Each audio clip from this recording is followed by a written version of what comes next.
20 miljoen euro trekt de provincie uit voor de aanpak van het stikstofprobleem.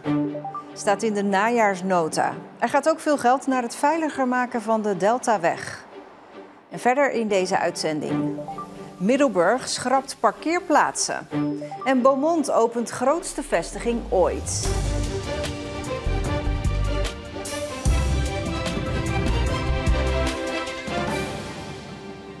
Goedenavond. Wat gaat de provincie doen volgend jaar? Hoe wordt het geld verdeeld dat nu nog op de plank ligt? Dat staat allemaal in de najaarsnota die vandaag bekend werd gemaakt. Er worden miljoenen uitgetrokken voor de stikstofproblematiek, zoetwaterprojecten en het opknappen van wegen.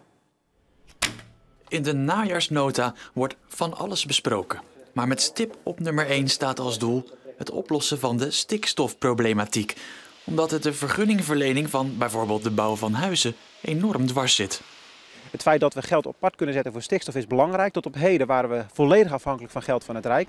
Maar we hebben nu ook een klein beetje eigen geld. En daarmee kunnen we toch bepaalde projecten nu al oppakken. En dat klein beetje eigen geld gaat om een bedrag van 20 miljoen euro. Daarnaast gaat er ook 20 miljoen euro naar het veiliger maken van de Deltaweg. Er wordt een nieuwe weg aangelegd op een veilige manier. Met de optie naar de toekomst toe om hem nog te verbreden. Voor dat stukje hebben we geld van het Rijk gekregen, 20 miljoen. En daar zetten wij nu 20 miljoen naast. Zodat we in ieder geval met de eerste fase aan de slag kunnen. Verder worden de miljoenen die de provincie verdient aan de kerncentrale in een fonds gestopt. Dat fonds is speciaal opgezet voor bedrijven die willen verduurzamen. Dat is nieuw, daar zijn we lang mee bezig geweest. Nu gaan we samen met de gemeente ook echt in dat fonds investeren. En daarmee kan de Zeeuwse ondernemers hun verduurzaming ook echt oppakken. En dan de boeren. Want er wordt ook geld gereserveerd voor zoetwaterprojecten als deze bijvoorbeeld. 10 miljoen om precies te zijn. En als laatste de Westerschelde-tunnel. Die gaat in 2027 4 maanden dicht. Maar hoe moeten we dan naar de overkant? Er wordt nu geld uitgetrokken om een plan te maken. Het is nog steeds niet duidelijk of er een asielzoekerscentrum komt in Terneuzen. De gemeenteraad zou gisteravond een besluit nemen, maar daar waren evenveel stemmen voor als tegen. Omwonenden van de plek waar het AZC moet komen weten dus nog steeds niet waar ze aan toe zijn. Op het ogenblik weten we nog niks. Maar we waren wel weer blij dat er toch zoveel tegen gestemd hebben. Het was zeker spannend, want welke kant ging het op? Nu bleek dat er 1 persoon van het CDA niet aanwezig was, was het een gelijkspel. Dus we gaan ervan uit dat de volgende keer het in ons voordeel is. Uitstel is afstel. Dat is de hoop van omwonenden van Handelspoort 1 in Terneuzen. Het gemeentebestuur wil dat het gebouw waar vroeger Neckerman in zat een asielzoekerscentrum wordt. Maar de gemeenteraad is verdeeld. Het stadhuis gisteravond. De raad stemde over het verlenen van een vergunning aan het COA voor het asielzoekerscentrum. We zullen instemmen met het besluit. Daarbij stem ik dan ook tegen. 15 stemmen waren voor en 15 tegen. 1 raadslid van het CDA was afwezig en dus is er geen ja, maar ook geen nee. Hoe heeft u dat ervaren? Ja, toch wel als een teleurstelling. Er is al een lang proces natuurlijk bezig met een AZC of een officiële regionale opvanglocatie. En bij de stemming in juli vorig jaar was het 18-12. En ja, dat het dan nu op 15-15 uitkomt, dat is teleurstellend, vinden wij. Het was voor ons best wel een hele spannende avond. Hè. We hadden eigenlijk een beetje het idee dat het voorstel aangenomen zou worden. Maar het heeft toch een hele verrassende wending gekregen. Ik denk een beetje in het voordeel van de mensen die tegen het AZC zijn. Medio november wordt opnieuw gestemd over het AZC. Ik praat erover verder met politiek verslaggever Marcel de Kranen. Ja, Marcel, overal in Nederland is er gedoe rondom deze besluiten van de gemeenteraad. Gisteravond in Doetinchem. Het liep uit de hand, 7 aanhoudingen. Maar bleef het in Terneuzen rustig? Ja, in Terneuzen bleef het rustig. 2 weken geleden was er een commissievergadering over hetzelfde onderwerp, het AZC. Toen zag ik nog wel een man of 20 met spandoeken op de stoep. Nu zaten er wat mensen op de publieke tribune. Maar blijkbaar zorgt dit onderwerp toch niet voor grote onrust in Terneuzen. Nee, maar een beslissing is nog niet gevallen. Dat wordt november. Het PVV-raadslid dat we net zagen zegt, nou, dat is in het voordeel van mensen die tegen zijn dat het wordt uitgesteld. Heeft hij een punt, denk je? Ja, ik denk het wel, want er kunnen natuurlijk mensen opschuiven. En dan is het makkelijker om te zeggen, ik was eerst voor, maar ik heb nog wat bezwaren heroverwogen. ik ben nu toch tegen, dan om te zeggen, ja, ik was eigenlijk tegen, maar weet je wat, ik ga nu toch voorstemmen. Dat is gewoon veel moeilijker te verkopen aan kiezers. En er is nog iets waardoor uitstel afstel kan zijn. Als er een tweede keer wordt gestemd en de stemmen staken weer, dan zegt de gemeentewet dat het voorstel van tafel moet. Dus dan gaat het ook niet door. Dus als het weer 15-15 wordt. Maar denk jij dat het spannend wordt die volgende keer? Ja, ik denk het wel. Kijk, de VVD is bijvoorbeeld nu al opgeschoven. Die waren eerst voor en zijn nu tegen. Het hangt allemaal nu af op 1 stem. Het is verkiezingstijd. We hebben nog 2 maanden te gaan. Dus ja, er kan echt nog van alles veranderen. We wachten het af, dankjewel. Middelburg gaat parkeerplaatsen weghalen uit de binnenstad. De gemeenteraad stemde gisteravond in met het plan. Middelburg wil de binnenstad autoluw maken, want het wordt steeds drukker, vooral met toeristen. En bewoners klagen dat ze hun auto niet meer kwijt kunnen. Toeristen en Middelburgers die niet in het centrum wonen, moeten aan de rand van de stad gaan parkeren. Op deze rotonde in Goes hangen vanaf vandaag camera's. Die filmen 2 weken lang, 24 uur per dag, alles op de rotonde. Nadien wordt dat bestudeerd en worden er aanbevelingen gedaan om de veiligheid te verbeteren. Op deze rotonde bij het Poelplein gebeuren meer ongelukken dan op andere. Het is een landelijk project. Meer rotondes in het land worden onder de loep genomen.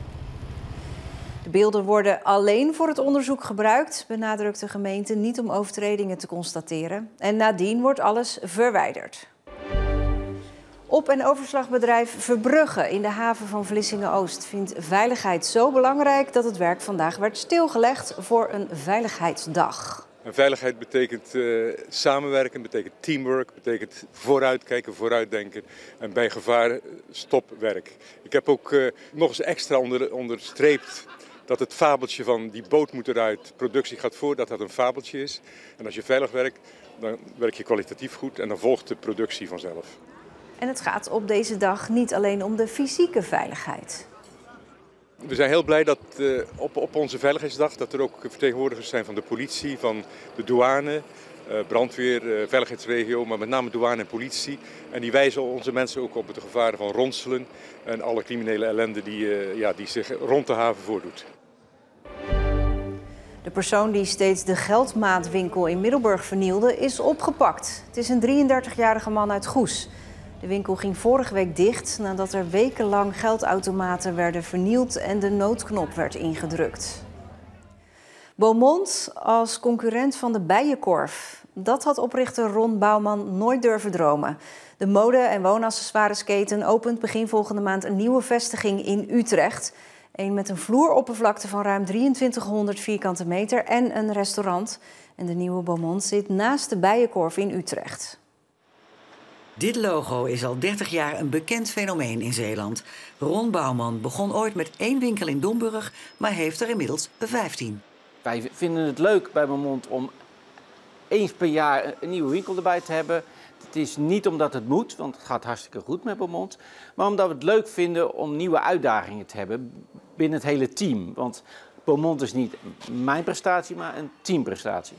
De reden dat Beaumont zich de afgelopen jaren ook buiten Zeeland heeft gevestigd, heeft vooral te maken met de verdeling van de omzet.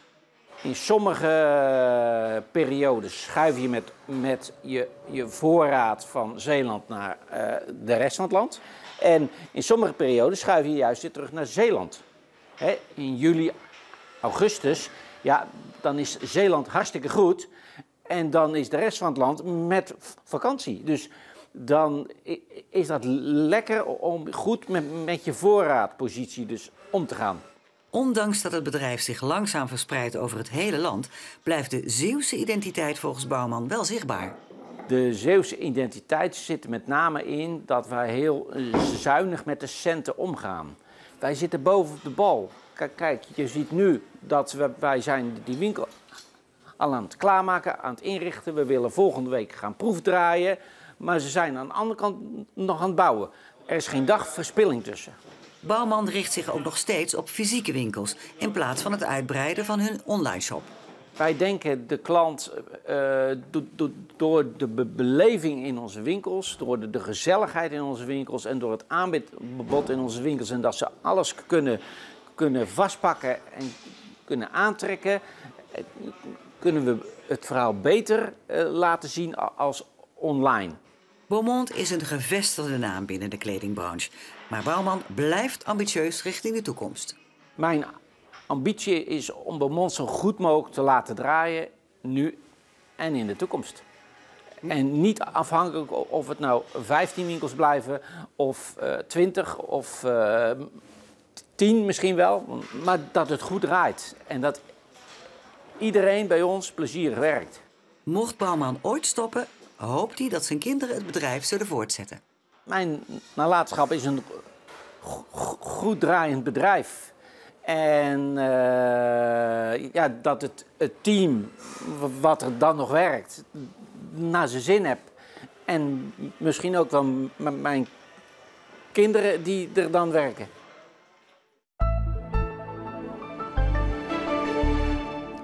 Een groot deel van de dag was het bewolkt. Pas ergens halverwege de middag brak hier en daar de zon door. Het werd 14 à 15 graden. Morgen een dag met nauwelijks wind, af en toe zon en het blijft droog. En zondag wordt het weer wat warmer. Dan vind je op onze site en op onze socials nog een bijzonder evenement van de afgelopen week. De Midden-Zeeland Boogie. Iets waar niet iedereen voor warm loopt waarschijnlijk. Dit is die boogie, skydiven dus, voor de echte durvals. En alle anderen die dit voor geen goud zelf zouden doen, die kunnen lekker bij ons online meegenieten. En daarmee zijn we aan het einde van deze Zeeland Nu. Morgen om 6 uur een nieuwe. Tot dan, een fijne avond en een heel goed weekend.